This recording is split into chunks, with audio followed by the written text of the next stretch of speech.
안녕하세요. 강남 권산부인과 원장 권용일 박사입니다.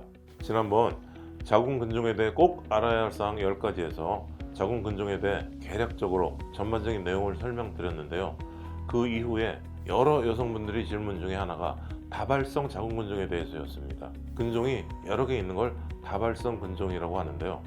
당연히 깜짝 놀라시고 심각하게들 생각하십니다. 특히 병원에서는 근종이 여러 개니 그냥 자궁을 드러내자고 하는 경우도 있고, MRI 영상 같은 게 좀 무섭게 보이다 보니 당연히 깜짝 놀라고 좀 심각하게 무섭게 생각하시게 되는 것이죠.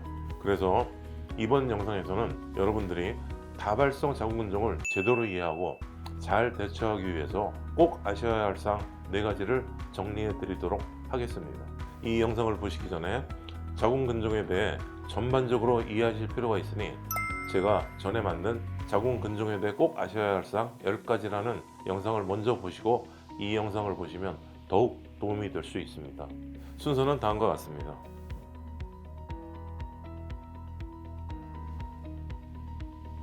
다발성 자궁근종에 대해 꼭 아셔야 할 사항 중 첫 번째, 다발성 자궁근종은 말 그대로 다발성, 즉 동시에 여러 개의 근종이 발생한 것을 말합니다.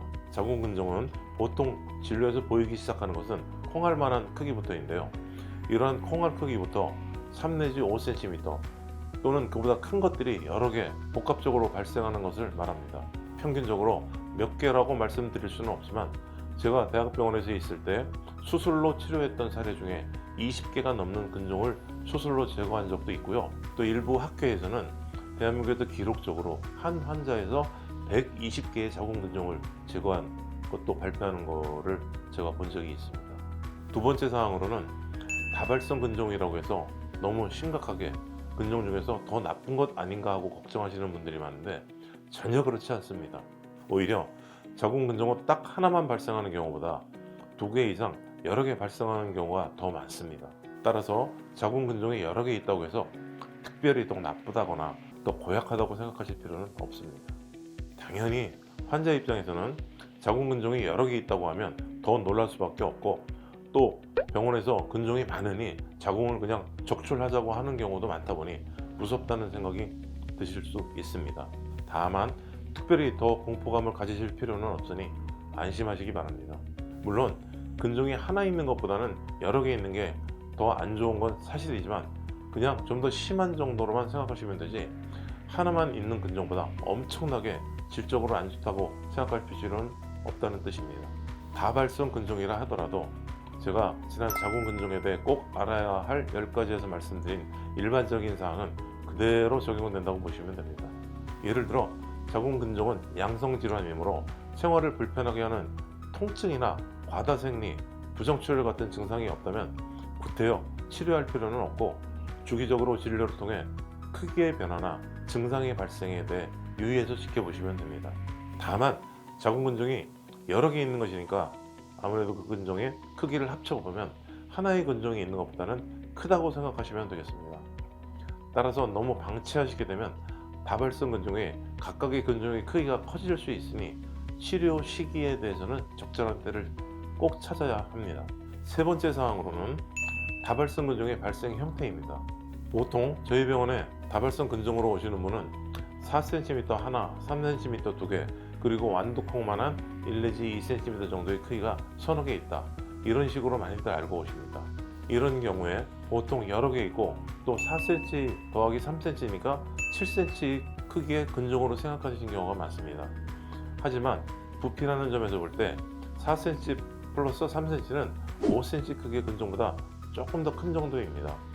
생각보다는 크기가 크지 않다는 점이죠.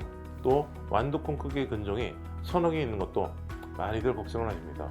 다시 말씀드리지만 자궁근종은 증상을 없애기 위해서 치료하는 것이지 그 자체가 문제가 되지는 않습니다. 따라서 근육층 안에 조그만 근종이 있다 하더라도 너무 큰 걱정은 하실 필요가 없습니다. 다발성 자궁근종에 대해 아셔야 할 사항 4번째는 다발성 근종의 치료 시 고려 사항입니다. 다발성 근종은 일반적인 자궁근종으로 생각하셔도 무관합니다. 약간 다른 측면도 있기 때문에 이 부분을 중심적으로 말씀드리겠습니다. 일반적인 자궁근종의 치료 방법인 약물적 치료, 하이프나 자궁동맥 색전술 같은 비수술적 치료, 복강경이나 개복을 통한 수술적 치료가 그대로 적용됩니다. 이에 대해서는 자궁근종에 대해 꼭 알아야 할 10가지에서 설명드렸으니 참고하시기 바랍니다. 여기서는 자궁근종이 다발성인 경우 수술로 치료할 때는 특별히 좀 다른 점이 있는데요.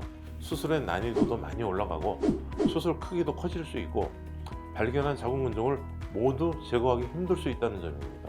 또한 수술의 한계상 작은 크기의 근종들은 수술로 제거하기 힘들어 큰 근종만 제거하고 자궁 근종들은 놔둔 채 봉합을 할 수밖에 없다는 점도 아시면 좋겠습니다. 자궁 근종을 수술로 제거한다는 것은 자궁의 외부 근육층을 절개하고 근종을 노출시켜서 그 근종을 제거를 하고 다시 자궁 근육을 꿰매는 과정을 거칩니다. 따라서 근종이 여러 개 있으면 보통은 그 근종 숫자만큼 자궁을 절개하고 봉합하게 되는 것이기 때문에 자궁의 여러 군데에 수술 흉터가 생길 수밖에 없습니다. 또한 크기가 작은 근종의 경우에는 놔두는 경우도 많습니다. 왜냐하면 복강경이나 로봇으로 수술을 하는 경우에 크기가 작은 근종을 수술하기가 상당히 까다롭기 때문이기도 하고 조그만 근종을 꺼내고자 자궁의 추가적인 절개와 봉합을 많이 해서 흉터를 많이 만드는 것은 늑보다 실이 많을 수 있기 때문입니다. 배를 열고 하는 개복 수술을 할 때는 의사가 자궁을 손으로 일일이 만져가면서 작은 근종들도 찾아서 하나씩 제거하고 꿰매고 할 수 있습니다만 개복 수술은 복강경에 비해 수술 자체가 훨씬 커지게 됩니다. 따라서 특별히 증상을 일으키지 않을 것 같은 작은 근종들은 구태여 제거하기보다는 놔두는 경우가 많습니다. 만약 자궁 근종을 수술로 제거했는데 작은 근종들이 아직도 남아있다면 혹시라도 의사들이 대충 해서 그런 것이 아니라 수술로 제거하는 부담이 크다 보니 일정 크기보다 작은 경우에는 그냥 놔둘 수밖에 없다는 점을 아시기 바랍니다. 다발성 자궁 근종을 하이프로 치료할 때는 크기가 다소 작다 하더라도 근종들을 놔둘 필요는 없고 같이 치료를 합니다. 작은 근종도 초음파로 쏘면 되니까요. 다만 하이프 치료 시에도 고려해야 하는 사항이 있는데요. 크기가 작은 근종을 하이프로 쏠 때 주변 정상 조직에도 손상이 갈 수 있기 때문에 이러한 부분을 최대한 피하도록 신중하게 쏴야 한다는 것입니다. 하이프는 초음파를 이용한 열로 근종을 괴사시키는 것이므로 그 열이 주변에 퍼질 수 있기 때문입니다. 따라서 목표물 크기가 작다면 좀 더 정밀하게 시술해야 주변 장기의 피해를 최소화할 수 있습니다. 이런 측면에서 볼 때 작은 근종들을 하이프로 치료할 때는 의사의 숙련도도 중요하지만 좀 초점이 작고 첨단 시술이 가능한 그런 특성을 가진 하이프 장비를 사용하는 것이 보다 안전하고 효율적인 치료가 되겠습니다. 따라서 다발성 근종으로 하이프 치료를 받으시는 경우에는 의사의 양력이나 경력도 보시면서 그 병원에 어떤 하이프 장비가 있는지도 관심을 가지고 살펴보시기를 권합니다. 이상으로 다발성 자궁 근종에 대해 꼭 알아야 할 4가지를 말씀드렸습니다. 다음 영상에서는 여러분들이 민감하게 생각하시는 자궁 근종의 크기에 대해 아시면 좋은 내용을 설명드리도록 하겠습니다. 감사합니다.